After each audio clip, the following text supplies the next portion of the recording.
블레셋과의 전쟁은 이스라엘 역사에서 하나의 분기점이 되었습니다. 사울왕은 이 전쟁에서 죽고 다윗은 유다 백성들의 마음을 얻어서 유다 지파의 지지를 받아 훗날 왕이 되었습니다. 사울은 죽고 다윗이 왕이 된 이유가 무엇입니까? 이 두 사람의 운명을 갈라놓았던 분수령이 무엇이었습니까? 그것은 바로 하나님의 은혜였습니다. 사울은 하나님의 은혜를 잊었고 다윗은 하나님의 은혜를 잊지 않고 있었기 때문에 나중에 왕이 될 수가 있었습니다. 한 사람은 버림을 받았고 또 다른 한 사람은 놀랍게 쓰임을 받았는데 그 이유는 바로 은혜 때문이었습니다. 이 은혜를 알고 은혜를 잊었느냐 잊지 않았느냐의 차이가 이 두 사람의 운명을 갈라놓았습니다. 사울에게도 하나님의 은혜가 임했습니다. 사울이 스스로 작게 여길 때에 하나님이 선지자 사무엘을 보내서 사울에게 기름을 부어 이스라엘 왕으로 삼았습니다. 처음에 사울은 자신에게 하나님의 은혜가 임했다는 사실을 알고 겸손했습니다. 사무엘이 처음 사울을 만났을 때에 사울에게 온 이스라엘이 사모하는 자가 누구냐? 내 아버지의 집이 아니냐? 이렇게 말했을 때 사울은 사무엘에게 나는 베냐민 지파 중에서 가장 작은 이스라엘 지파 중에서 가장 작은 베냐민 지파입니다. 또 우리 가족은 베냐민 지파 중에서 모든 가족 중에서 가장 미약한 가족입니다. 이렇게 겸손하게 말을 했습니다. 이스라엘 백성들은 이렇게 겸손한 사울을 보고 왕을 삼았습니다. 이때 사울은 왕이 안 되려고 짐 보따리 사이에 숨어 있었습니다. 그만큼 겸손했어요. 그런데 이렇게 겸손했던 사울이 왕이 되고 난 뒤에는 완전히 달라졌습니다. 하나님의 은혜를 새까맣게 다 잊어버렸습니다. 스스로 자고하고 하나님이 보내신 선지자의 권위를 인정하지 않았습니다. 사울이 하나님의 은혜를 망각했을 때 어떻게 되었습니까? 결국은 블레셋과의 전쟁에서 비참하게 죽고 말았습니다. 반면에 다윗은 어떻게 됐습니까? 다윗은 하나님의 은혜를 잊지 않았습니다. 사울의 칼날을 피해서 블레셋에 망명을 했는데 마침 그때 공교롭게도 블레셋과 이스라엘 사이에 전쟁이 발발했습니다. 블레셋에 망명을 했으니까 블레셋과 이스라엘 사이 전쟁이 나니까 다윗도 그 전쟁에 참전하지 않을 수가 없었습니다. 그런데 천만다행으로 전쟁터에 나갔더니 블레셋 왕 아기스의 신하들이 다윗을 알아보고 저 다윗을 전쟁터에 보내면 안 됩니다. 저 다윗은 이스라엘 여자들이 사울이 죽인 자는 천천히요 다윗이 죽인 자는 만만이라고 노래하는 그 노래의 주인공입니다. 저 사람이 골리앗을 죽인 사람입니다. 이스라엘이 영웅인데 저 사람이 만약에 이 전쟁터에 나가면 우리 뒤에서 만약에 우리를 배신하면 우리는 앞으로 적과 맞서 싸워야 됩니다. 다윗을 전쟁터에 내보내면 안 됩니다. 그래서 다윗은 어쩔 수 없이 못 이긴 채 하고는 뒤돌아서서 전쟁터에 나갔다가 돌아올 수 있었습니다. 다윗이 시글락을 떠나서 자기가 살고 있는 시글락을 떠나서 전쟁터에 나가 있는 동안에 아말렉이 쳐들어와 가지고 자기의 재산과 가족들을 몽땅 다 사로잡아가 버렸어요. 다윗 일행은 이 모습을 보고 하늘이 무너지는 듯한 큰 충격을 받았습니다. 너무나도 원통해서 땅을 치고 통곡을 했습니다. 울 힘이 없을 정도로 울었습니다. 그러나 다윗은 하나님으로 인해서 다시 힘과 용기를 얻었습니다. 아히멜렉의 아들 아비아달에게 에봇을 갖고 오라라고 했습니다. 이 에봇에 들어있는 이 에봇의 흉배에 들어있는 우림과 둠빔을 던져가지고 하나님의 뜻을 물었습니다. 이 우림과 둠빔은 하나님의 어떤 길을 안내해준다든지 이렇게 하라 저렇게 하라 이런 내용이 아니라 yes 아니면 no 이걸 가르쳐주는 그런 것이었습니다. 다윗은 하나님께 이 우림과 둠빔을 통해 가지고 하나님의 뜻을 물었습니다. 하나님, 우리가 이 아말렉을 뒤쫓아가면 따라잡을 수가 있겠습니까? 우리가 잃었던 재물과 가족을 다시 찾을 수가 있겠습니까? 라고 물었더니 하나님이 쫓아가라. 반드시 잡고 그것을 잃었던 것도 되찾을 수 있다. 이렇게 말했습니다. 다윗이 이렇게 다시금 하나님의 응답을 받고 확신을 얻을 수 있었던 이유가 무엇입니까? 블레셋과 이스라엘 사이에 전쟁이 있었을 때 하나님이 개입하셔서 그 전쟁에 참전하지 않고 돌아올 수 있었던 경험이 있었기 때문입니다. 전쟁에 나가가지고 형제들과 칼을 맞대고 싸울 수밖에 없는 상황이었는데 하나님이 개입하셔서 전쟁에 참전하지 않고 돌아올 수 있게 되었습니다. 그래서 이번에도 하나님이 개입하셔서 도울 것이다 라고 하는 확신이 생겼습니다. 하나님은 이전에는 도우시고 이제는 나몰라라 하시는 분이 아니었습니다.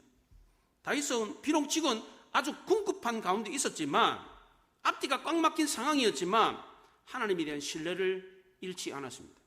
지금도 여전히 하나님이 나와 함께 하신다라고 하는 믿음이 있었습니다. 위기의 순간에 가장 중요한 것이 바로 이런 것입니다. 믿음의 사람은 위기의 순간에 그 진가가 드러납니다. 평소에는 누가 믿음이 좋은 사람인지 알 수가 없습니다. 보통 사람들은 여러 가지 어려운 문제가 한꺼번에 닥치게 되면 당황하면서 어찌할 바를 몰라 합니다. 짜증을 내고 분노를 하고 판단력이 흐려집니다. 다윗의 수하들이 그랬습니다. 호들갑을 떨었어요. 난리가 났습니다. 돌을 들어가지고 다윗을 쳐 죽이려고 그랬어요. 모든 책임을 다윗에게 돌렸습니다. 그런데 정말 믿음이 좋은 성숙한 사람은 이 위기의 때에 오히려 더 차분하게 대처합니다. 다윗은 호들갑을 떨지 않았습니다. 차분하게 아히멜렉의 아들 아비아달에게 에봇을 가져오라 이렇게 말을 했어요. 신앙인이라고 할지라도 위기를 만날 수가 있습니다. 신앙인이라도 위기를 만나게 되면 두 가지 다른 반응을 보입니다. 하나는 무서운 불신앙으로 치닫는 경우가 있습니다. 하나님이 나를 지키신다고 했는데, 하나님이 살아계신다고 했는데 내가 이렇게 어려운 일을 겪는 거 보니까 하나님이 안 계신 거 아닌가? 하나님이 나를 사랑하지 않는 건 아닌가? 하나님은 아무런 능력이 없는 무능한 신이 아닌가? 이런 불신앙으로 치닫는 경우가 있습니다. 또 하나는 위기의 때에 하나님에 대한 신뢰를 잊지 않고 끝까지 참고 인내하며 기다리는 사람이 있습니다. 이런 사람이 바로 예수 믿는 진짜 성도입니다. 이런 사람은 위기 가운데서도 오히려 감사의 제목을 찾습니다. 야, 그래도 이만한 게 어디냐? 그래도 가족들 중에 죽은 사람 하나도 없고 다 사로잡아 갔으니까 뒤쫓아가면 다시 되찾을 수 있겠다. 이런 가능성을 생각하면서 감사했습니다. 불평하거나 원망하기보다는 오히려 감사하는 마음을 가졌습니다. 다윗은 감사하는 마음으로 그래도 다행이다. 우리가 늦게 오지 않아가지고 축에 갈 수 있는 여유가 있으니까 그래도 다행이다. 만약 전쟁터에 나가가지고 전쟁을 하고 시간을 허비했더라면 어떻게 할 뻔했냐? 그래도 하나님께서 거기서 뒤돌아서서 바로 우리가 살던 이 시글락으로 돌아올 수 있도록 했으니까 얼마나 감사하냐? 감사하는 마음을 가졌습니다. 그리고 마음을 안돈시키고 사태 파악을 정확하게 했습니다. 만약 우리가 이런 위기를 만난다면 우리는 어떻게 해야 합니까? 대부분의 사람들이 당황하게 됩니다. 판단력이 흐려집니다. 그냥 주저앉아가지고 눈물만 흘리는데 그렇게 해서는 안 되는 것입니다. 냉철하게 문제 해결할 수 있는 방안을 찾아야 됩니다. 그리고 다시금 하나님을 의지하며 일어서야 합니다. 다윗은 호랑이 굴에 잡혀가도 전신만 바짝 차리면 살 수 있다. 이런 우리나라 옛날 속담처럼 정신을 가다듬었습니다. 가족과 재산을 다 끌고 갔으니까, 어린아이까지 다 끌고 할아버지 할머니까지 다 끌고 갔으니까 멀리 가지는 못했을 거다. 또 떠난 지 오래되지 않았기 때문에 얼마든지 우리가 추격하면 붙잡을 수 있다. 이런 생각이 들었습니다. 다윗은 전열을 가다듬고 아말렉을 추격하기 시작했습니다.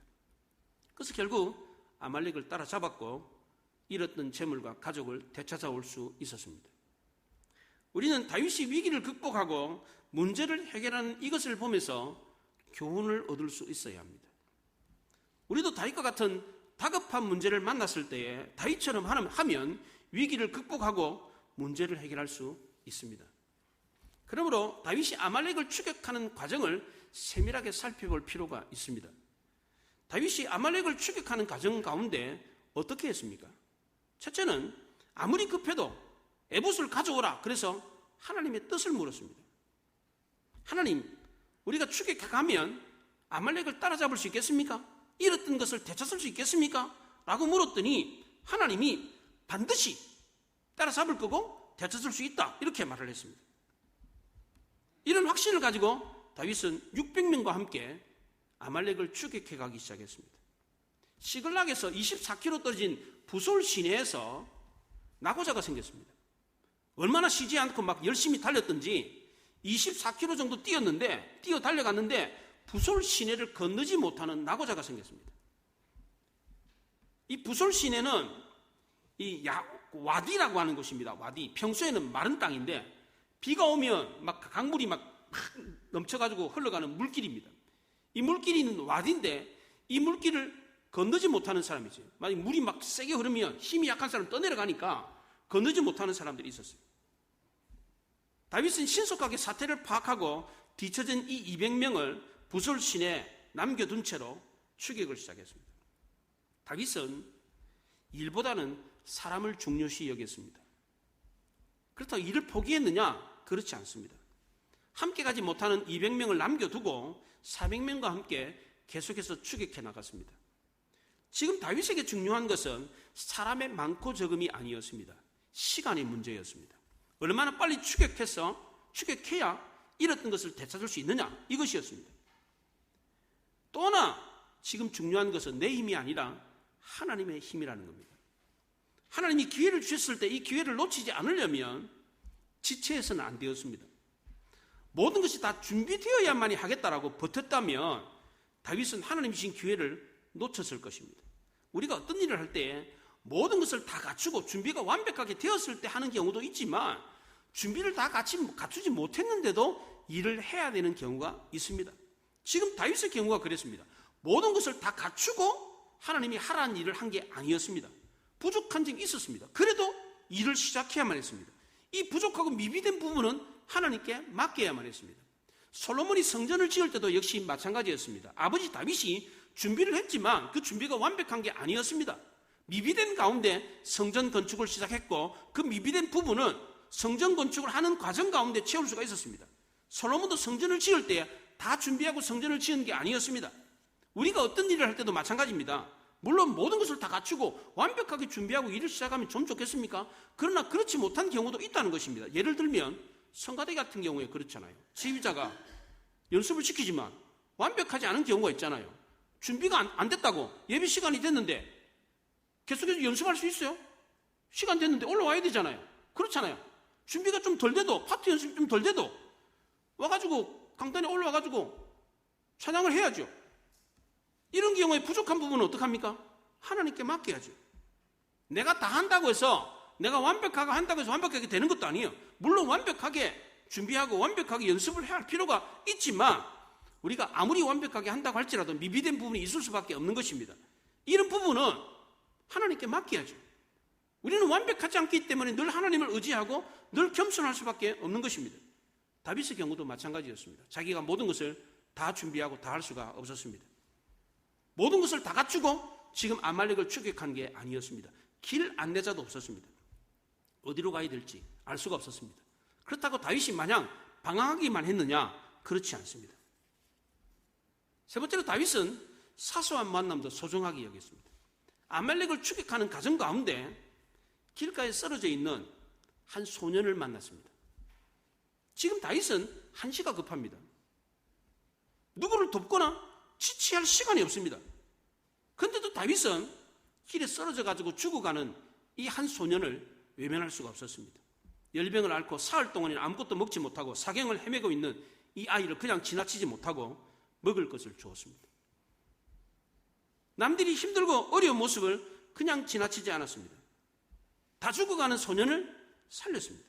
그런데 놀라운 사실은 이 소년이 바로 하나님이 보내주신 길 안내자였다는 겁니다. 만약 다윗이 그때 병들어가는 이 소년을 도와주지 않고 그냥 지나쳤더라면 다윗은 자기 가족들을 영영 찾을 수 없었을 것입니다. 어떤 때는 정말 대수롭지 않고 사소하게 여기지는 것이 정말 중요한 것이 될 때가 있습니다. 나는 지금 당장 아주 중요한 일을 해야 되기 때문에 이런 사소한 데 시간을 허비할 겨를이 없다. 나도 지금 죽겠는데 남들 정신이 어디 있어? 이런 생각을 가졌더라면 다윗은 하나님이 주신 기회를 놓치고 말았을 것입니다. 다윗이 보낸 길 안내자는 병들어서 죽어가고 있는 그 바로 애굽 소년이었습니다. 다윗은 이 소년을 통해서 자기가 듣고 싶은 모든 정보를 다 얻을 수 있었습니다. 나는 애굽 사람으로 아말렉의 종이었습니다. 사흘 전에 병들었다는 이유로 주인이 나를 버렸습니다. 그 전에 우리는 그렛 남방, 유다 지방, 갈멜 남방, 시글락을 침노했습니다. 다윗은 이 소년의 말을 듣고 깜짝 놀랐습니다. 망망대해에 어디로 가야 될지 모르는데 등대불을 만난 것과 같았습니다. 이제 살았다. 이제 됐다. 환호성을 질렀습니다. 다윗은 이 소년에게 길 안내를 부탁했습니다. 그랬더니 소년이 나를 다시 주인에게 보내지 않는다고 맹세를 하십시오. 그럼 내가 길 안내를 해주겠습니다. 다윗은 주인에게 보내지 않겠다라고 맹세를 하고 소년을 안심시켰습니다. 이 소년의 옛 주인은 아주 무자비한 사람이었습니다. 이용가치가 있을 때는 실컷 부려먹다가 이용가치가 없으니까 내다 버려버렸습니다. 이 소년은 옛 주인에게는 버림을 받았지만 새로운 더 좋은 주인을 만났습니다. 이 소년도 다윗을 만남으로 복을 받았고 다윗도 이 소년을 만남으로 인해서 놀라운 복을 받았습니다. 다윗이 이런 놀라운 복을 받았던 이유는 작고 사소한 이 만남을 가볍게 여기지 않고 소중히 여겼기 때문입니다. 아말렉 소년은 죽음을 각오하고 다윗에게 자신이 알고 있는 모든 정보를 다 제공해 주었습니다. 아말렉의 병력이 얼마가 되는지, 어디에서 와서 어떤 길로 가는지, 지금은 어디에 주둔해 있는지까지 다 알려주었습니다. 애굽 소년의 말은 정말 그대로였습니다. 아말렉 족속은 훔쳐온 탈취물로 흥청망청 먹고 즐기면서 밤을 보내고 있었습니다. 이때 다윗은 이 아말렉 족속이 잠들 때까지 기다렸습니다. 도착하자마자 아말렉 족속을 공격했더라면 아군의 피해가 만만치 않았을 것입니다. 다윗은 조용히 새벽이 될 때까지 기다렸습니다. 그리고 새벽녘에 아말렉을 급습했습니다. 아말렉 족속은 갑작스러운 공격을 맞이해가지고 아무런 저항도 하지 못하고 맨몸으로 적과 싸워야 됐습니다. 낙타를 타고 도망간 400명의 소년들을 제외하고는 다 죽임을 당했습니다.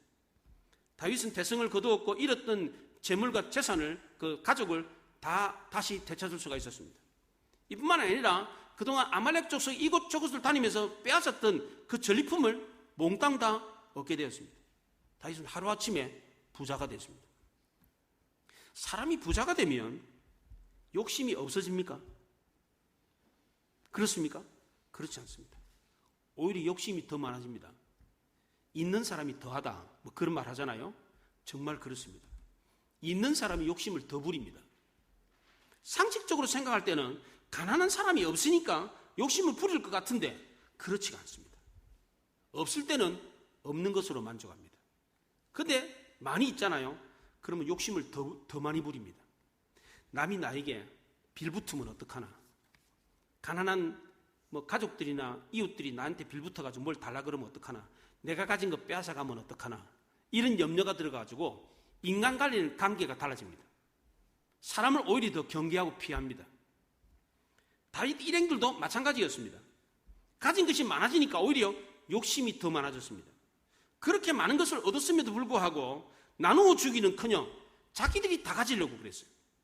다윗 일행 가운데 악한 자와 불량배들이 아말렉을 추격하는 과정 가운데 뒤처졌던 200명의 사람들에게 전리품을 나눠주지 말자.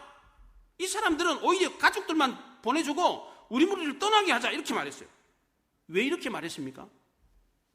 물론 같이 가가지고 전쟁에 참여하지 않았으니까 서운하고 섭섭한 마음이 들어서 그렇겠죠. 그렇더라도 아무것도 주지 말자. 이 사람들은 그냥 잃었던 가족만 되찾게 해가지고 우리 무리를 떠나게 하자, 이렇게 말했습니다. 이렇게 매정하게까지 할 이유가 뭐가 있습니까?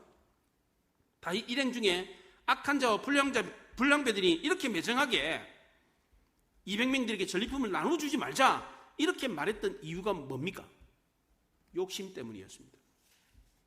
사람들은 물질이 많아지면 오히려 욕심이 더 커집니다. 가끔씩 영화나 드라마의 마지막 장면에 보면 악당들이 많은 보물이나 재물을 얻어가지고 그걸 나중에 서로 공평하게 나눠가지고 헤어지면서 영화가 끝나야 되는데, 대부분의 영화들이 어떻습니까? 그 많은 재물 얻어가지고 자기네들끼리 더 얻으려고 싸우다가 그냥 재물도 얻지 못하고 죽는, 그렇게 마무리를 짓는 영화들이 많습니다. 왜 그런 장면들이 나옵니까? 그게 바로 인간이기 때문입니다. 사람들은 갑자기 많은 재물을 얻게 되잖아요. 그럼 재물에 대한 욕심이 더 많아져가지고 자기가 다 가지려고 그래요. 마지막 네 번째로 다윗은 약한 자들을 배려하고 전리품을 똑같이 분배했습니다. 다윗은 전장에 나갔던 사람의 분깃이나 전장에 나가지 않고 소유물을 지켰던 사람의 분깃이나 똑같이 동일하게 분배했습니다. 이뿐만 아니라 유다에 있는 장로들과 자기 종족들에게, 자기 백성들에게 이 전리품을 나누어 주기까지 했습니다. 다윗인들 욕심이 없었겠습니까?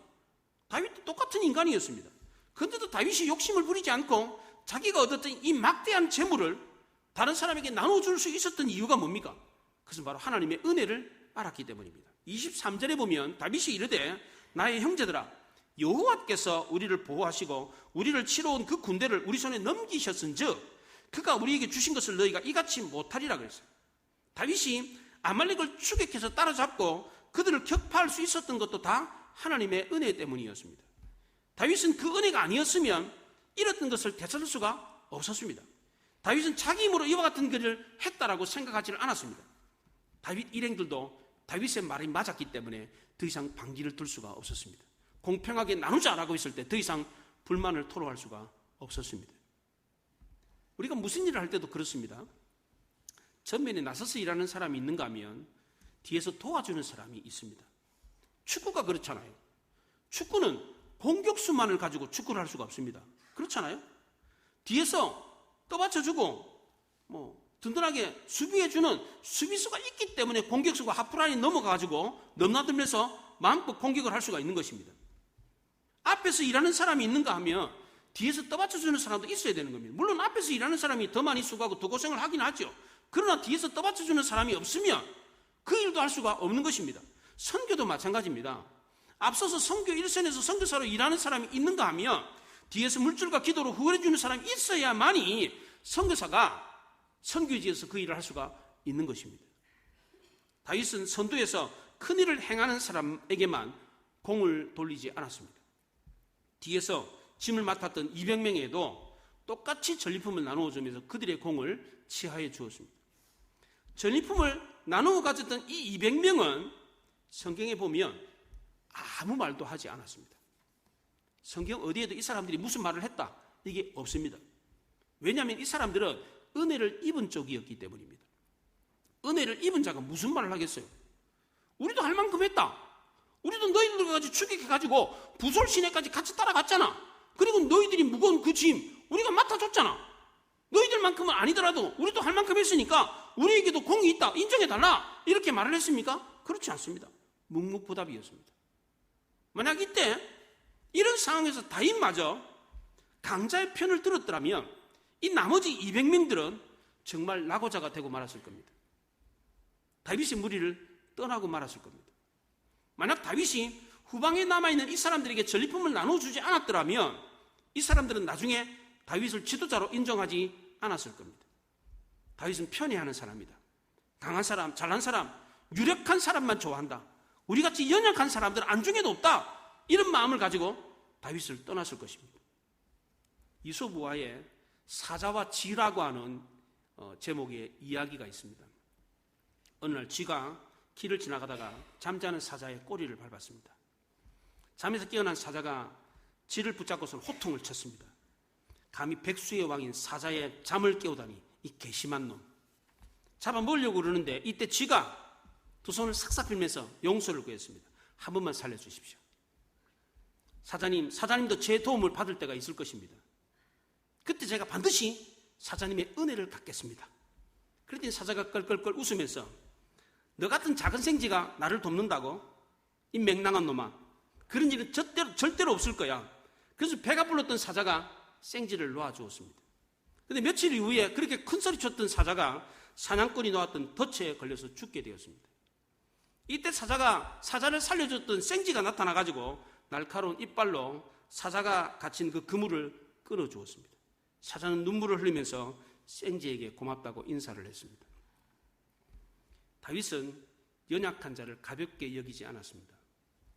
누구나 다 똑같은 백성으로 인정해 주었습니다. 또한 다윗은 풍족한 재물로 자기 배만 떵떵거리며 살지 않았습니다. 지금 브레셋과의 전쟁으로 어려움을 겪고 있는 이스라엘 백성들을 생각하면서 그가 얻었던 전리품을 나누어 주었습니다. 어려울 때 유다를 도왔던 이 다윗의 따뜻한 마음은 훗날 다윗이 이스라엘의 왕이 되는데 초석이 되었습니다. 유다 백성들은 다윗이 비록 지금 이스라엘 나라를 떠나가 있지만 자기네들을 잊지 않고 있다는 사실을 알게 되었습니다. 다윗은 따뜻하고 넓은 마음으로 수하들뿐만 아니라 이스라엘 백성들의 마음까지 얻었습니다. 물질의 많고 적음을 떠나서 서로 나누어 준다는 것이 이만큼 중요한 것입니다. 다윗은 함께 행동했던 수하들과 똑같이 재물을 나누었습니다. 그리고 더 넓게 두루 구제하는 일까지 했습니다. 이런 다윗의 아름다운 모습은 그를 훗날 위대한 이스라엘의 성군으로 만들어 주었습니다. 다윗은 잃었다가 다시 되찾았을 때 더 크고 놀라운 것을 찾았습니다. 잃었던 만큼만 찾은 게 아닙니다. 잃었던 가족과 재물뿐만 아니라 더 많은 재물을 얻었습니다. 수하들의 마음을 얻었고 이스라엘 백성들의 마음까지 얻었습니다. 왜 이렇게 다윗이 더 크고 놀라운 은혜를 입었습니까? 놀라운 것을 얻었잖아요. 그 이유가 뭡니까? 하나님의 은혜가 임했기 때문입니다. 자기 힘으로 이룬 게 아니라는 사실을 알았기 때문입니다. 다윗에게 닥쳐진 위기가 오히려 더 큰 복이 되었습니다.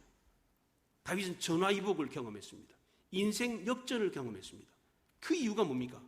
첫째는 다윗에게 하나님의 은혜가 임했기 때문입니다. 둘째는 다윗이 그것이 은혜인 것을 알고 인정했기 때문입니다. 다윗은 모든 것이 하나님의 은혜였다는 것을 알았습니다.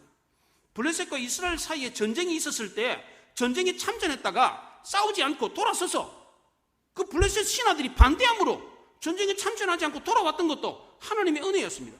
애굽 소년을 만난 것도 하나님의 은혜였고 아말렉을 축격해가지고 잃었던 것을 되찾은 것도 하나님의 은혜였습니다.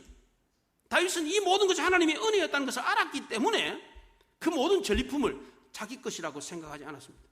하나님의 은혜로 거저받은 것이니까 욕심을 부리지 않고 많은 사람들에게 나누어 줄 수 있었습니다. 이렇게 함으로 다윗은 훗날 이스라엘 백성들의 지지를 받아서 헤브론에서 왕이 될 수가 있었습니다. 물론 다윗이 그 당시에 내가 이거 나눠주면 이스라엘 백성들이 지지해줘서 내가 왕이 되겠지 이런 마음으로 전리품을 나눠준 게 아니었습니다. 다윗은 그 모든 것이 하나님의 은혜로 거저받은 것이라는 것을 알았기 때문에 아깝지 않게 전리품을 다른 사람들에게 나누어 주었습니다. 그런데 그렇게 한 것이 오히려 더 큰 복이 되어서 다윗에게로 다시 돌아왔습니다. 다윗은 훗날 유다 지파의 지지를 받아서 온 이스라엘 백성들의 왕이 되었습니다. 우리도 다윗처럼 위기를 만날 때가 있습니다. 이럴 때 우리도 다윗처럼 하면 전화위복, 인생 역전을 경험할 수 있습니다. 첫째로 우리도 위기의 때에 차분하게 하나님께 물어야 됩니다. 둘째로 일보다는 사람을 더 우선시해야 됩니다. 셋째는 사소한 만남이라도 소중하게 여길 수 있어야 됩니다. 마지막 네 번째는 모든 것이 하나님의 은혜인 줄 알고 욕심을 버리고 약한 자를 돕고 배려하는 일을 해야 합니다. 우리도 이렇게 하면 재물뿐만 아니라 사람도 얻게 되고 하나님께 인정받아서 위기를 극복하고 인생을 승리할 수 있습니다. 우리 모두 이렇게 함으로 다윗처럼 위기를 극복하고 더 큰 복을 받으며 인생을 승리할 수 있기를 바랍니다. 하나님의 은혜가 우리를 두르고 있다는 이 사실에 감사하고 이 하나님의 은혜를 의지함으로 위기를 극복하고 인생을 승리하는 우리 모두가 될 수 있기를 바랍니다. 기도하겠습니다. 말씀을 생각하며 기도합니다.